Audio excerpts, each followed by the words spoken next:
May nag-message dito pero di ko na siya papangalanan. Huwag ko daw siyang pangalanan. Ang sabi niya dito sa amin, sa Tupad daw, kasama yung core leader ni Mayor, kapitan at mga kagawad dun sa listahan daw ng AKAP. Pero dahil bawal silang tumanggap, ang isinali ay yung kanilang mga asawa. Yes. May Alam mo na yan. Meron lang po na napansin ang mga COA auditors na meron pong ilan na nagdoble-doble po ng pagkuha ng benepisyo sa tupad, gayong sa loob ng isang taon, ang iba daw po nakadalawa, nakatatlo, na pareho po lamang yung mga pangalan, ang iba ho naman daw ho ay nagpapalit lamang po ng mga apelyido pero pare-parehong tao.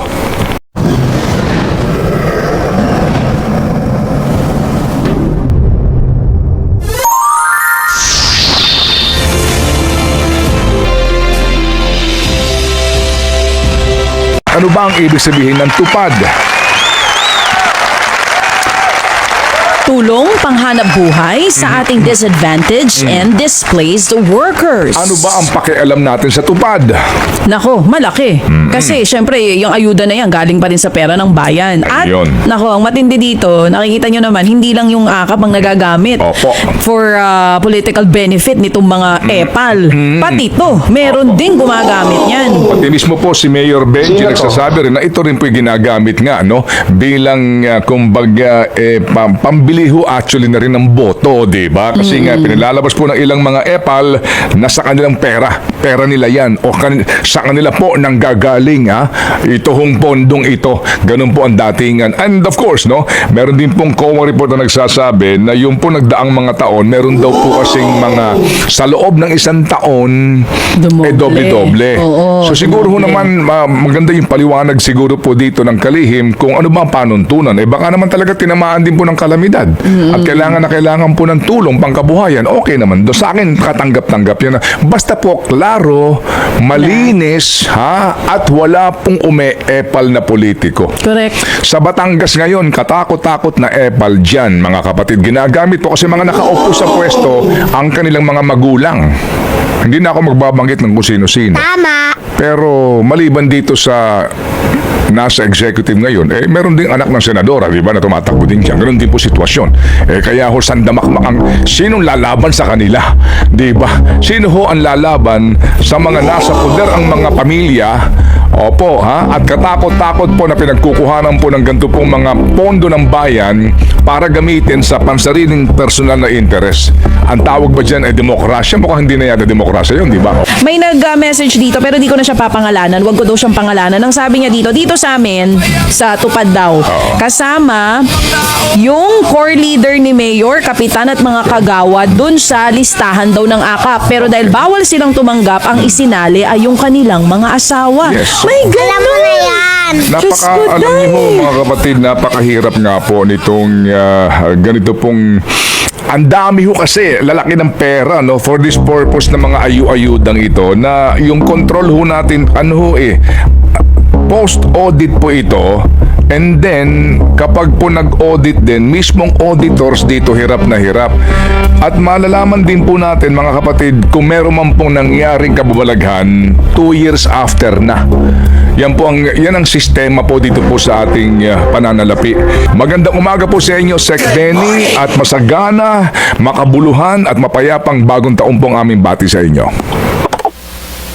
Ed, magandang umaga rin at magandang umaga kay DJ Chacha at ganun din ang pagbati ng masagana, mapayapa at mapangakong bagong taon sa inyong lahat. Thank you. Sec Benny, unahin lang po namin tong COA report. Inyo na ho ba itong nalaman na meron lang po na napansin ang mga COA auditors na meron pong ilan na nagdoble-doble po ng pagkuha ng benepisyo sa tupad, gayong sa loob ng isang taon, ang iba daw po nakadalawa, nakatatlo, na pareho po lamang yung mga pangalan, ang iba ho naman daw ho, nagpapalit lamang po ng mga apelyido pero pare-parehong tao. Opo, Ted, nakarating po sa akin yung informasyon at antimano, ang akin pong dagliang naging aksyon, nagbigay po tayo ng direktiba sa lahat ng mga regional offices at ang atin pong field offices na tiyakin ang strict implementation po ng guidelines ng tupad. Yan pong nabanggit ninyo na COA finding, lagi po namin siniseryoso ano man po ang lumalabas na findings ng COA at ang involved po rito ay 2 rehiyon. Yung una po ay Region 2, may kinalaman yan, Ted, dun sa unqualified beneficiaries. At nagkaroon agad ng agarang investigasyon at validation upang matignan na yung pong ikangay katotohanan at makagawa ng karampatang aksyon. Nakapagsagawa na po ng verifikasyon, validation na humigit kumulang mga 200 benepisyaryo. At medyo maayos naman po yung naging resulta. Subalit may hindi po ito kagad na ipagpatuloy para po dun sa kabuuan dahil 4 na sunod-sunod na bagyo po yung tumama dun sa region. Medyo na antala po yung aming validation. Pero tinatapos na po upang sa ganun anuman pong tamang hakbangin. Meron pong dapat managutan. Bagamat yan po sasabihin natin na maliit na bilang kung ikukumpara sa kabuuan ng mga naserbisyuhan ng tupad program, mahalaga po sa amin na may isaayos. Ikalawa po, yung may kinalaman naman po doon sa paggamit ng merit at saka maiden names po para makapag-avail ng programa. Yung pong involved na region dyan ay NCR. Patay po doon sa investigasyon na huling na ipaabot sa akin, meron na pong nabigyan ng direktiba na nakapag-refund doon po sa amount na ikangay bumubo doon sa mga nakinabang ng 2 beses. So yun po yung latest na update ko dyan. Yung pong ang napansin po kung bakit nagkaroon nga nung yung nabanggit ninyo, yung double availment, binigyan po natin na mahigpit na tagubili ng ating pong IT unit at saka yung field offices na tignan na maglagay po ng additional na sistema o measures para mo maiwasan yung mga kahalintulad na pangyayari at nang sa ganun naman hindi po masalaula yung magandang pagpapatupad ng programa. Sec Benny, para lang mas klaro po ang ating pag-uusap sa tupad program na ito, ano ba ho ang basic dito po na mga pangangailangan? Sino ho ang naghahanda ng qualified beneficiary? Opo, sino po ang talaga pong in charge sa pagsusuri po sa kanilang kwalifikasyon and then yung actual supervision habang ginagawa yung programa? Sir, dalawa po yung approach. Isa po yung tinatawag na in partnership with accredited partners at meron pong tinatawag na direct administration. In both cases po, yung pong sinasubmit na listahan, pinoprofile po yung ng Department of Labor and Employment. At kung meron nga pong nakalulusot na ganyan, amin mong tinitignan, yan ba ay deliberate? O yan naman ay medyo mayroong problema sa sistema. Kinakailangan sigurong i-enhance natin ang atin pong pagtitingin kung paano mas maayos at hindi lalabag doon po sa guidelines na nabanggit ko dahil ito pong guidelines ng tupad, maliwanag naman po rito yung mga availments Minsan lamang po sa isang taon, maliban na lamang kung meron pong tinatawag tayo na natural or man-made disaster na magpa-qualify po sila doon sa nasabing pangalawang pag-avail. Pero isa sa ilalim pa rin sila, Ted, sa mahigpit na pagsusuri kung talagang sila ay karapat-dapat na mabigyan ng programa o makapag-avail po ng programang tupad. Ano ang papel ng barangay kapitan o LGU doon sa identification po ng mga benepisyaryo? Nagbibigay po sila ng listahan na binavalidate po naman ng DOLE. Tinitignan po kung talagang pumapaloob sila doon po sa mga eligible beneficiaries. Kasi kailangan po na ang tupad po kasi ay para sa disadvantaged workers o kaya displaced workers. Kaya yun po ang mga tinitignan ng atin pong DOLE personnel para matiyak na maayos po yung pagpapatupad ng programa. Hindi ho ba itong tupad na ito ay ipinanganak sa panahon ng pandemya? Tama ka dyan, Ted. Pinanganak sa panahon ng pandemya at medyo ang naging resulta, nakatulong po doon sa mga naapektuhan, mga na-displaced, na-dislocate na manggagawa. Ganon din naman po doon sa mga vulnerable sector.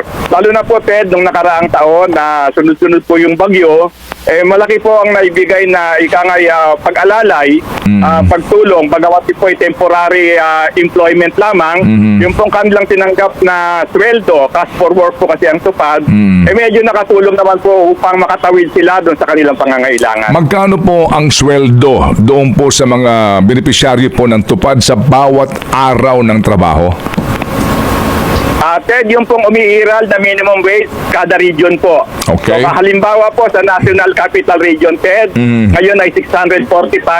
Dapat po ay 645 ang matanggap ng beneficiaryo po ng tupad.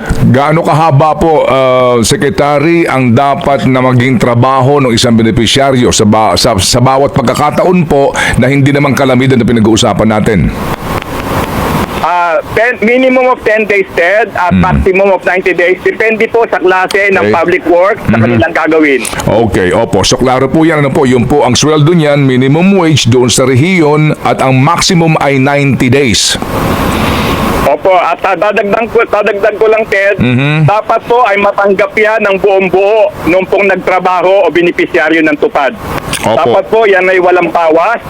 At gusto ko lang pong samantalahin ng pagkakataon sa pamamagitan po ng inyong programa. Kasi meron din po kaming natatanggap ng mga sumbong-sumbong o mga ulat-ulat na babawasan daw po. Ako po sa mga pagkakataon na nakakawag-witness, nakakasaksi po sa payout po ng tupad. Akin pong binubuksan mismo sa harap ng beneficiaryo yung sobre at pinapabilang ko po sa kanya. Sabi ko, pagkatapos nitong maibigay ko sa iyo ang kabuuan ng halaga na iyong pinagpaguran, pinaghirapan, ano man ang gagawin mo dyan, ikaw nakako ang may desisyon. So yun po yung senaryo at yan po lagi kong pinagbibilin sa akin po mga katulong dito sa pagpapatupad at implementasyon po ng programang tupad. Cash for work. Anong klaseng work po ito, Secretary? Iba-ibang klase, Ted, merong kinalaman sa paglilinis, pag-aayos po ng yung paghahanda sa mga eskwelahan, paglilinis ng kanal, at nakatulong din po ito in partnership with DSWD. Yung mga tupad beneficiaries po tumulong sa packing, repacking ng mga relief goods, lalo na po ng nakaraang taon, dahil sunod-sunod po, medyo naagad yung inventaryo ng DSWD. Pumartner po kami sa kanila para na sa ganon, agarang makarating yung mga relief pack sa mga apektado po ng kalamidad. So, bahagi po yan. Meron din pong bahagi ng pagtatanim.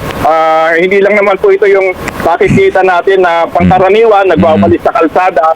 In fact, tayo, Ted, sinasabi natin, yung pagbawalis sa kalsada siguro, maayos yan dahil nakakapaglinis tayo. Subalit, mas mahalaga siguro na yung merong impact din ang ginagawa natin. No? Kagaya po ng paghahanda ng mga paaralan, paglilinis para sa tayo ang dadatna na silid-aralan ng ating mga mag-aaral. Yun pong pagtulong po sa pag-aayos ng mga irigasyon. Opo. Ginagawa din po natin yan. At yung nga po, bukod yan, atin pong inihahanda din yung ating mga magsasaka. Tumutulong po tayo pati po sa mga mangingisda na apektahan po sila ng mga kalamidad na tumatama po sa ating bansa. Opo, sa aming naging panayam sa taga-DSWD, mukha ho naman ding lumalabas na maaari kang maging beneficiary ng tupad, pero pwede ka rin makakuha ng benepisyo sa AIX at sa AKAP.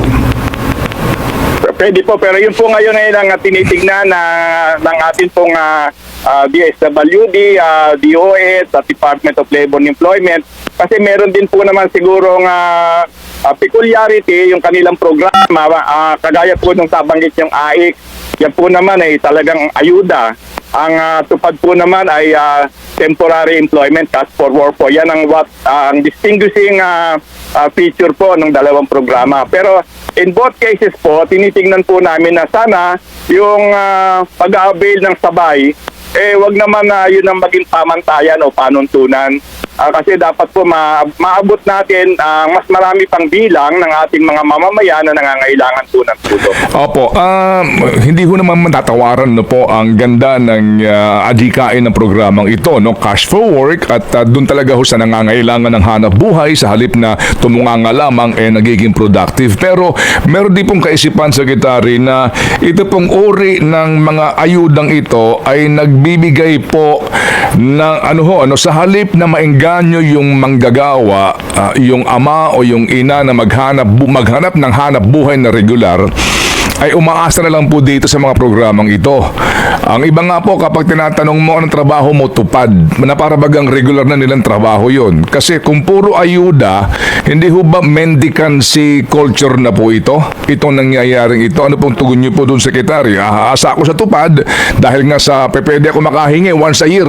Dito po sa AIX, hingi ako sa AIX, hingi ako sa AKAP, pabanjing-banjing na lang ako. Hindi na ako maghahanap ng regular kong trabaho. At yun nga yung amon at tinutugunan ng mga departamento kagaya po ng DOLE at ng DSWD na ito po ay dapat magkaroon po ng sustainability at maiangat po natin na hindi po yung mendicancy ang maging kultura na nadidevelop. Yan po ay napansin din ng ating Pangulong Bongbong Marcos Jr. na sana ito ay parang scaffoldings lamang. Tinutulungan natin sila. Kaya nga po sa programa pong tupad, meron po kami sa bahagi ng orientasyon ng mga posibleng beneficiaryo. Meron po kami doon pinagkakaloob na form na kung saan po ay tatanong namin pagkatapos ng iyong temporary employment, anong nakikita mo na dapat pang maging pagpapatuloy kung meron mang dapat pang asahan sa pamahalaan. Nakalagay po doon, pwede po nilang i-pick, pwede po nilang piliin livelihood program o kaya naman po ay training, retraining. Nang sa ganun, maihanda po namin sila sa mas permanenteng trabaho. Hindi po yung aasa ng aasa lamang na yung merong ganito. Kaya, ano naman niya, sa realidad, meron talagang ganyang klaseng mga kaisipan eh. Kaya medyo tatanggit ko nga kanina, hamon at pagsubok sa amin yan. Kasi gusto naming ikintal sa kanilang isipan na medyo ano na po tayo, dapat tumutulong man ng pamahalaan. Hindi po ito yung halos araw na habang panahon kayo yung maasa. Inaayos po yung ating database, no? Para nang sa ganon, isang tingin mo pa lamang po, makikita mo na ito nag-avail ng ganito, pero bakit nag-avail siya ng ganitong klaseng programa pa? So ginagawa po yan sa pagkasalukuyan ng pamahalaan kasi tumutugon po kami doon sa inyong mga pinapaabot sa amin na pwede pong maging batayan ng improvement o kaya naman dapat aksyonan dahil naabos yung programa, Ted. Hindi po kami hihinturian na yung sistema talagang hindi man po maging perfect, mabawasan po talaga yung mga findings ng COA na ganyan. Kasi, Ted, alam mo, sa bahagi po ng Department of Labor and Employment, hindi naman sa nagmamayabang o nagmamalaki. Sa loob po ng 2 lumipas na taon, kami po ay awardee as Outstanding Accounting Office ng Association of Government Accountants of the Philippines. At bahagi din po ng aming pamantayan kung nagagawa namin ang tungkulin namin ng tama, yung pong pagkakaloob sa amin ng COA ng unmodified opinion. Yun po ay 2 sunod na taon na naipagkaloob sa amin. At gusto namin po na tuloy-tuloy namin magawa yun. At mangyayari lang po yan kung maayos po namin ang implementasyon ng mga programa. Singit lang ako bago po si Chacha. Yung pong kapag 4-piece beneficiary ka, di ba pwede ka pa rin magtupad, ano? Pag-araw po, tinamaan po nung nakita, ang programa po kasi, disadvantage at saka displaced workers. Kaya ang disadvantage po, vulnerable, marginalized. Malawak. Karamihan po niya nasa informal sector, Ms. Tede. Opo, sige. May tanong po si Chacha dito sa paggamit sa tupad ngayon ng mga EPAL. Yes po. Sec Benny, kalat po ngayon sa social media, no, sa ilang mga lugar, itong paggamit ng tupad na nilalagyan pa ng litrato ng ilang mga tumatakbo para sa 2025 midterm elections. Aware po ba kayo dito sa ilang mga lugar? Yung pong sinasabi niyo, hindi lang po yan ngayon. Nung mga nakalipas na panahon, meron pong ganyang klase mga paabot pasabi at saka mga binabanggit. So ina-actionan po namin yan. At alam naman siguro din ni Ted, kano ang challenge para po sa mga implementor, sa mga programa, pamahalaan. Hindi po namin siguro pwedeng tuwiran o tahasang sabihin, huwag kayong magpakita dito sa aming ginagawang programa. Alam naman ni ang reality real. Subalit, gusto ko lang pong tiyakin na ginagawa po namin ang aming tungkulin na pinapaabot namin sa mga beneficiaryo. Ito po ay programa ng gobyerno na hindi po kailangan ng padrino. Sabi niyo po, Opo, hindi kailangan ng padrino. Yes po, Sec Benny. Sabi niyo Opo. Candidly, hindi ganun kadali gawin yung trabaho dahil alam naman po natin, bawat kilos natin dyan ay sinusubaybayan, tinitignan, pinupuna. So, amin lang pong tinitiyak na lahat po ng alituntunin na kapaloob sa aming guidelines, amin pong ipatutupad at yan po ang mahigpit at tagubili namin sa ating mga implementors.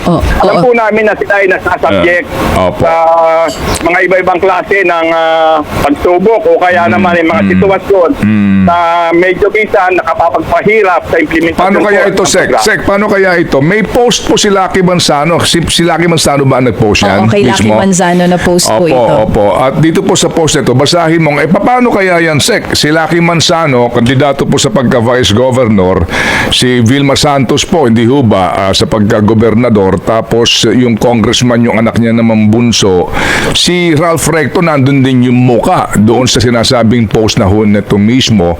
Ano nakalagay dyan? Tupad? Oo. Opo. Meron pong tarpaulin na nakalagay. Yung post not specifically about tupad, pero dun mismo sa video, makikita natin sa background nila nakalagay tupad payout. Nandun po ang picture ni Lucky Manzano, nung isa pa pong kapatid niya na tumatakbo sa Batangas, maging ni Ate V Ni at ni Governor. DOF Chief Ralph Recto.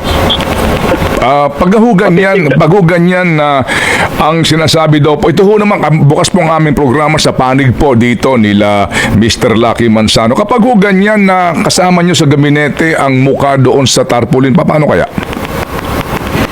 Siyempre po, siguro ang pwede pong gawin dapat ng aming mga implementors, yan po ay pagsabihan na ang payout po dapat sa tupad, dapat specifically doon lamang po sa mga beneficiaryo at kung meron po silang gawin na gustong gawin na sila ay sabihin na po natin, nagpapakilala o nangangampanya, wag po nilang gawin doon sa venue ng payout.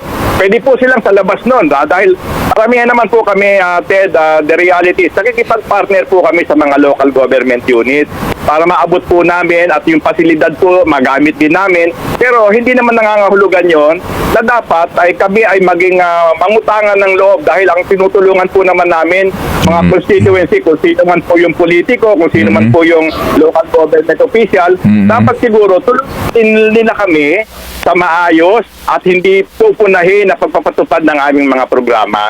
Yun po yung amin pong sinisikap na gampanan at hindi okay. po natukulang, Ted at TJ Chacha, sa pagpapaabot ng direktiba at paalala sa ating mga field implementors.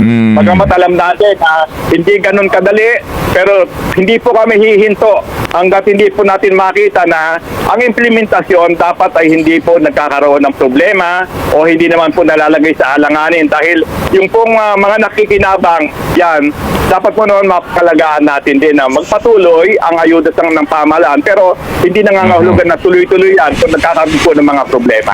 In fact, meron po kaming mga na-blacklist, meron din po kaming hindi. Pero ang nakalulungkot kasi yan, Ted at Biggie Chacha, pag sinususpindi mo ang implementasyon sa isang area, yung mga ibang eligible talaga, madideprive sila ng serbisyo ng pamahalaan. Pero kailangan gawin para maituwid natin yung mga ikangay aberration, yung mga deviation sa mga guidelines na dapat sinusunod. Akala ko po, sorry po, Sek, mawalang galang lang. Akala ko, sagot nyo, titignan ko yan, Ted, kausapin ko yung dyan sa Batangas na yan, kung sino ba ang aming director dyan ng DOLE at kung alam niya yung bagay na iyan. Para lang kung ma-confirm po ninyo.